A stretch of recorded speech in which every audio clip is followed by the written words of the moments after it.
आकाशवाणी भोपाल से प्रस्तुत है रतलाम जिले की चिट्ठी। आलेख अदिति मिश्रा, वाचन स्वर अभिषेक कटियार। बसंत पंचमी और उसके बाद आने वाले गणतंत्र दिवस की तैयारियों के बीच रतलाम में इन दिनों ठंड के साथ उत्सव का माहौल है। शुक्रवार को बसंत पंचमी के अवसर पर जहां जिले भर में मां सरस्वती का पूजन होगा, वहीं रतलाम शहर में स्थापना दिवस की खास धूम देखने को मिलेगी। इसी दिन रतलाम रियासत की नींव रखी गई थी। हर साल की तरह इस वर्ष भी बसंत पंचमी पर रतलाम स्थापना महोत्सव मनाया जाएगा। आज से रैली, शोभायात्रा, भजन संध्या, पूजन और रतलाम के संस्थापक महाराजा रतन सिंह की प्रतिमा पर माल्यार्पण के साथ सांस्कृतिक कार्यक्रम आयोजित किए जाएंगे। इसके बाद 26 जनवरी को गणतंत्र दिवस पर परेड और झांकियां निकाली जाएंगी। पुलिस बल, सशस्त्र वाहिनी, एनसीसी कैडेट्स और स्कूली विद्यार्थी इसकी तैयारियों में जुटे हैं। इस अवसर पर विभिन्न विभागों में उत्कृष्ट कार्य करने वाले अधिकारियों और कर्मचारियों को सम्मानित भी किया जाएगा। प्रशासनिक गतिविधियों की बात करें तो सांसद सुधीर गुप्ता की मौजूदगी में दिशा समिति की बैठक ने जिले के प्रशासनिक एजेंडे को साफ दिशा दी है। बैठक में सड़कों की गुणवत्ता, टोल प्लाजा पर एम्बुलेंस की अनिवार्यता, सांसद और विधायक निधि के लंबित कार्यों तथा पेयजल योजनाओं को लेकर कलेक्टर मिशा सिंह से स्पष्ट जवाब तलब किए। बैठक का साफ संदेश था कि अब योजनाओं में देरी नहीं, परिणाम चाहिए। इसी क्रम में जिले में आपदा प्रबंधन की तैयारियों का व्यावहारिक परीक्षण भी किया गया।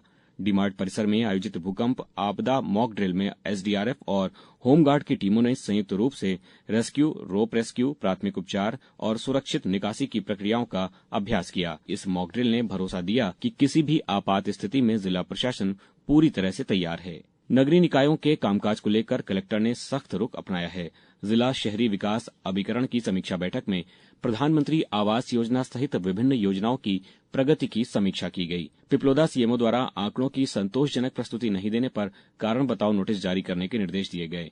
अपूर्ण कार्यों में रिकवरी और आरआरसी की कार्रवाई के निर्देश भी दिए गए। स्वच्छता और पेयजल व्यवस्था को लेकर जीरो टॉलरेंस नीति के संकेत मिले हैं। अमृत 2.0 योजना के तहत पाइपलाइन कार्यों में लापरवाही पर कलेक्टर ने नाराजगी जताई। जल टंकियों की सफाई, सैंपल जांच, सीवर और पेयजल लाइनों की मैपिंग तथा हैंडपंपों की स्थिति चिन्हित करने के निर्देश दिए गए। इसके साथ ही प्रत्येक मंगलवार को जल सुनवाई अनिवार्य करने के आदेश भी जारी किए गए हैं। कृषि क्षेत्र में जिले में लगातार गतिविधियां देखने को मिल रही हैं।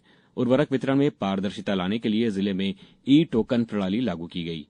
किसानों को एमपीएफआर पोर्टल और ई टोकन वेबसाइट के माध्यम से टोकन जनरेट कर निर्धारित विक्रेता से ही खाद लेने के निर्देश दिए गए हैं ताकि कालाबाजारी और अव्यवस्था पर रोक लगाई जा सके। शिक्षा के मोर्चे पर पिपलोदा में आयोजित जिला स्तरीय ओलंपियाड परीक्षा में बीते दिनों 384 विद्यार्थियों ने भाग लिया। परीक्षा पारदर्शिता, अनुशासन और विद्यार्थियों की सुविधाओं को ध्यान में रखते हुए संपन्न कराई गई। सामाजिक सरोकारों की अगर बात करें तो वृद्धाश्रम में आयोजित आनंद उत्सव ने भावनात्मक तस्वीर पेश की। सुंदरकांड, भजन और गरबा के बीच वृद्धजनों के चेहरे खुशी से खिल उठे।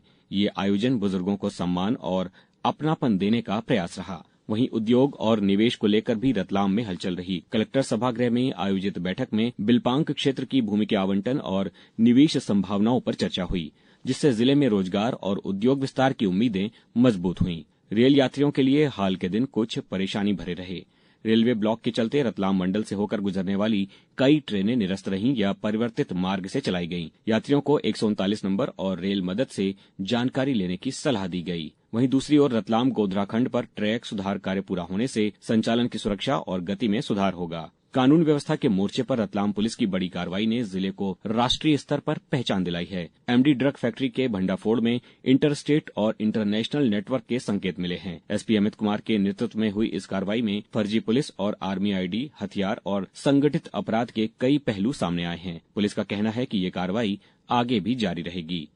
ग्रामीण विकास योजनाओं, संकल्प से समाधान अभियान और स्वामी विवेकानंद जयंती के कार्यक्रमों के जरिए बीते दिनों जिले में सामाजिक चेतना और जन भागीदारी को मजबूत किया गया। वहीं नीति आयोग की बैठक में रतलाम जिले को ग्रोथ हब के रूप में विकसित करने, औद्योगिक निवेश, नवकरणीय ऊर्जा और विजन 2047 को लेकर विस्तृत मंथन किया गया। रतलाम जिले की चिट्ठी समाप्त हुई।